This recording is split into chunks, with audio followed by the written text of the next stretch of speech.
To add an order and manage, navigate to the Inventory module and click on Order Management. Here, you'll find all orders created in the system. Use the search and filter options to locate specific orders. To create a new order, click on the Add Order button. The location, supplier, and item are required. Linking an order to a patient and specialist, as well as adding a quote and external order number, is optional. Select Add Item to add a product to an order. Select the product and quantity. The unit cost auto-populates. The total amount appears below. Use the comment field to add notes. Click Save to create a draft order. In the next screen, order history is now viewable. You can continue to edit the draft order by adding or removing items until you're ready to submit it. Once submitted, an order number will be generated.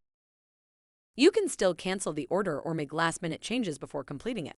Once completed, the order is locked in the system and cannot be canceled.